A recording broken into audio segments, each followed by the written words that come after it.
একটু তুলে দিতে হবে তো ঘরগালে সেলফি স্টিক দে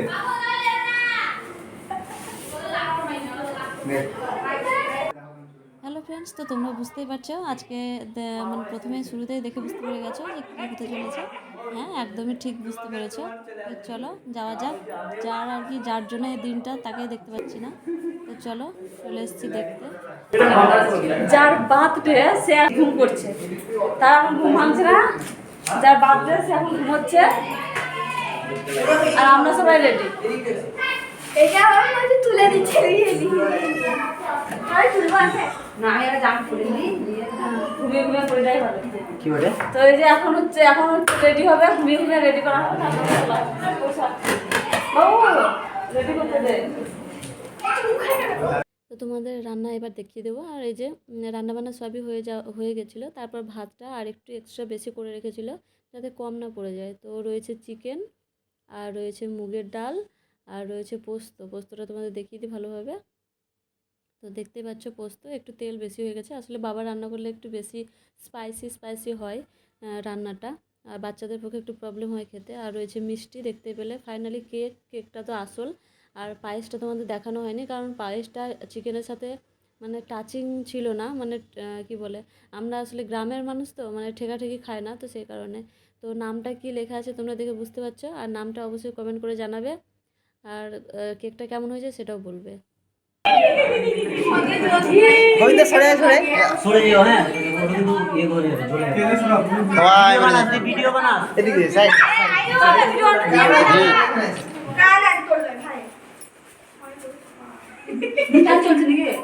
না না কোথাও নিলাম বলো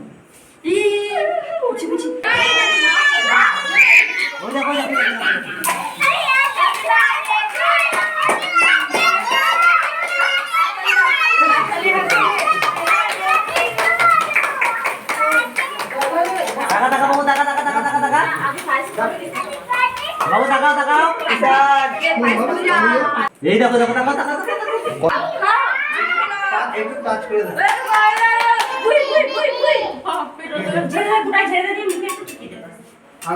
আবার ক্যামেরা করছে না ও ওষুধ ভাবছে কতটা দিতে হতো।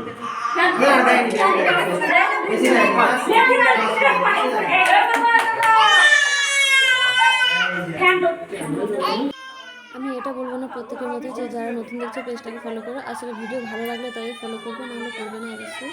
আর ভালো লাগলে শেয়ার অবশ্যই করো। আর দেখতে পাচ্ছ এটা একটা বার্থডে অনুষ্ঠান হচ্ছে, তো অবশ্যই উইশ করতে ভুলো না। যদিও বার্থডেটা পেরিয়ে গেছে, আসলে আমার ব্লগ এডিট করা একদমই সময় পাইনি। নিজের শরীরটা ভালো নেই, কোনো কিছু ইচ্ছে করে না এখন আর, সেই কারণে ব্লগ দিতে পারি না। তো যাই হোক, তো তোমরা দেখতে পেলে যে বাবু কতটা কাঁদছে। তো সেই অবস্থাতে কেক কাটা হয়েছে। মানে আমাদের ভীষণ খারাপ লাগছিলো, তো যাই হোক কিছু করার নেই। আর এই যে জামাটা পরে আছে সেটা আসলে কটন ছিল না, তো ওর ভীষণ কষ্ট হচ্ছিলো জামাটা। আসলে নরম স্কিন তো এখন, বাচ্চা ছোটো তো সেই কারণে ভীষণ কষ্ট হচ্ছিলো। আর অনেক লোকজন দেখে এমনিতেই বাচ্চা একটু ঘাবড়ে যায়। এত লোকজন পছন্দ করে না, যেহেতু ছোটো থেকেই পছন্দ করে না, তো সেই কারণে হতে পারে যে কাঁদছিলো। তাছাড়া আর কিছু কারণ ছিল না। আর তারপরে এই যে সবাইকে খেতে দিতে হবে, অনেকটা রাত হয়ে গেছিলো, সেই কারণে এই চটগুলো আমরা নিচে বিছিয়ে দিচ্ছিলাম। ভাই বাবা দুজনে মিলে বিছোচ্ছে। রান্নাবান্না সব কিন্তু আমার বাবাই নিজের হাতে করেছে। শুধু আমাদের বাড়ির রান্না নয়, বাবা কিন্তু অনেক ভোজ কাজের রান্না বাবাকে ডেকে নিয়ে যাওয়া হয় করানোর জন্য। আর এর জন্য আমার বাবা কিন্তু কোনো টাকা পয়সা নেয় না, শুধু এমনি খুশি মনে আনন্দে করে দেয়। হ্যাঁ, আর মানে ভালোবাসে করতে, তাই করে। আসলে আমার বাবা রান্না ভীষণই ভালো করে, স্পাইসি রান্না। যারা স্পাইসি খেতে ভালোবাসে তাদের জন্য একদমই ভালো। মানে বাবা একটু ঝাল রান্না করে, ওটাই হচ্ছে প্রবলেম। কারণ যারা ঝাল খায় না তাদের পক্ষে একটু প্রবলেম হয়ে যায়। কিন্তু যাই হোক, তো তারপর সব বিছিয়ে নেওয়ার পর আমরা খেতে দেওয়া শুরু করব। তো এই যে ফাইনালি বিছানো হয়ে গেছে। আমি এখনও চট বার করছি বাড়ি থেকে, যে এখনও যদি জায়গা থাকে তো চট বিছিয়ে সবাইকে বসিয়ে দেবো। কারণ যত লোক খাওয়া হয়ে যায় ততই ভালো। কারণ যারা বাচ্চা বসে আছে, রাত হচ্ছে তো এবার তারা বাড়ি যাবে, ঘুমোবে, তো সেই কারণে। আর আমার কাছে নতুন কোনো ড্রেস ছিল না, তো সেই কারণে আমি আমার মেয়ের ফ্রকটা পরে নিয়েছিলাম। তো সেই কারণে আমার নিজেকে বাচ্চা মনে হচ্ছে। তো মেয়ে থাকার এটা একটা ফায়দা যে মেয়ের ড্রেসটাও মা করতে পারে। তো যাই হোক, এখন অনেকটা রোগা হয়ে গেছে অসুস্থতার কারণে। তো যাই হোক, তো খুব শরীরটা খুব একটা ভালো নেই, তবুও আর কি আনন্দের সাথে কাজ করছি, যদিও আমার কাজ করা এখন মানা, তবুও করছি। তো যাই হোক, দেখতেই পাচ্ছ এখন আমি ডাল দিচ্ছি। তো আমার দিদিরা কেউ করতে দিচ্ছিল না সেভাবে, বললো একটু একটু যদি আর কি করা যায়। তো আমিও আসলে খুশি মনে করছিলাম, ভালোই লাগছিলো করতে, আর ভালোবাসি এইসব কাজ করতে একদমই। মানে বলে না, দশে মিলে করি কাজ, হারি জিততে নাহি লাজ। তো সবাই মিলে কাজ করতে তো একটা আনন্দ থাকেই। তো সেই কারণে সেই আনন্দটাই আর কি নিচ্ছিলাম, উপভোগ করছিলাম ভালোভাবে।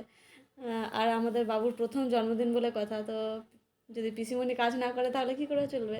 তো সেই কারণেই আর মা নাই বলে একটু খারাপ লাগছিলো, মা থাকলে হয়তো আর একটু ভালো লাগতো। মায়েরও খারাপ লাগবে অনেকটাই, কারণ মা দেখতে পেলো না কিছুই। মা নেই কারণ আমার জামাইবাবু মারা গিয়েছে, তো মাকে সেখানে যেতে হয়েছে, আমার পিসির বাড়ি। আমার পিসির মেয়ের হাজব্যান্ড মারা গিয়েছে, তো সেই কারণে মাকে যেতে হয়েছে। আর সেই কারণে আমাদেরও মন খুব একটা ভালো নেই, কিন্তু তবুও একটু ছোটো করে হলেও করতে হলো অনুষ্ঠান, কারণ যেহেতু আমাদের বাবুর প্রথম বার্থডে এটা, তো 1 বছর পূর্ণ হলো, সেই কারণে।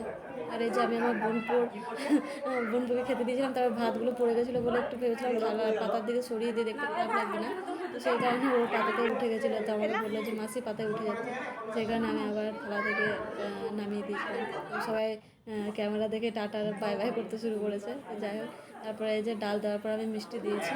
তো যেহেতু চাপের বেশি করতে পারবো না, তো সেহেতু হালকা হালকা কাজগুলোই করেছি। আর আমার জামা এদিক ওইদিক সেদিক উড়ে উড়ে চলে যাচ্ছিলো, তো দেখতে পাচ্ছ। আর ভীষণ ভীষণ ভীষণ আনন্দ করেছিলাম, ভীষণ আনন্দ। আসলে পুজোর পরে হঠাৎ করে, মানে আমার ভাইফোঁটার দিন হয়েছিল আগের বছর, কিন্তু এবছর ভাইফোঁটা যেহেতু অনেক পরে, পুজোটা অনেক পরে হয়েছে, তো সেই কারণে পুজোর পরেই আর কি মানে জন্মদিনটা চলে এসছে।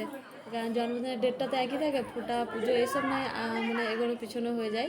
কিন্তু যাই হোক, তো খুব ভালোই হলো, পুজোতে আনন্দ করলাম, তারপর আবার ভাইপোর বার্থডেতে আনন্দ করলাম, আর অনেক অনেক খাওয়া দাওয়া করলাম। আমার তো মিষ্টি জিনিস খাওয়া হবে না, তবুও আমি 2টো রসগোল্লা খেয়ে নিয়েছিলাম, কারণ তো অনেকেই জানে যে সার্জারি করলে মিষ্টি জিনিস খেতে নেই।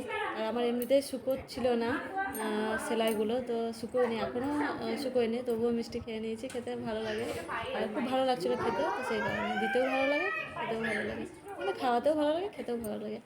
আর তোমাদের ভালো লাগলে তোমরা শেয়ার অবশ্যই করো। তো দেখতে পেলে মিষ্টিগুলো আমাদের দিয়ে দিলাম, আর তারপর যে ক্যামেরা ধরে আছে ভাবলাম তাকেও একটা দিয়ে দিই।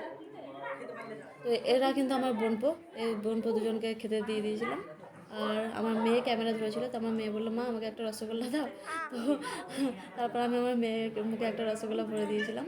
তো এই যে রস টিপে টিপে ভরে দিয়েছি, তা না হলে জামা ফ্রক চুড়িদার যা পরে থাকে পোশাক আশাক সব নষ্ট করে দেবে, তো সেই কারণে। তখন তো আবেগের বশে অনেক কাজ করে নিয়েছি, পরে বুঝতে পারলাম যে শরীরটা ভালো নেই, কিন্তু মা ছিল না বলে অত কিছু বলতে পারিনি। তো যাই হোক, তারপরে এই যে এদিকে একটা ভাই উঠে গেছিলো আগে, তো ওকে বললাম যে মিষ্টি নে, তো বললো যে না নিয়েছি। তো তারপর আমি আবার মিষ্টিটা রাখতে চলে এলাম, মিষ্টিটা রেখে দিয়ে এরপর আমরা শেষে খেতে বসেছি। তো ভাবলাম যে সবার খাওয়া দাওয়াটা যখন দেখি যে আমাদেরটা এবার বাকি যায় কেন, আর আমার হাসি দেখে বুঝতে পারছো কতটা আনন্দ উপভোগ করেছি। আর এই যে আমার ভাই খেতে বসেছে, মানে বার্থডে বয়ের বাবা। তো এই যে পোস্ত নিয়ে নিয়েছি 1 গাদা, কারণ পোস্ত হচ্ছে ফেভারিট আমার, একদম মোচা আর পোস্ত একদমই ফেভারিট আমার, ভীষণ ভীষণ ভীষণ ভালোবাসি। আর চিকেন নিয়ে নিয়েছি, যদিও আমার অতগুলো চিকেন নয়, আমার মেয়ের জন্য। আর আমি যেহেতু চিকেনের তেল মশলা তো আমার খাওয়া যাবে না, তো তেল খাওয়া একদমই মানা আমার, তেল খাওয়া হয় না, তো সেই কারণে ক্যামেরাম্যানকে আয়নায় দেখতে পাওয়া যাচ্ছে, বুঝতে পারছো তো।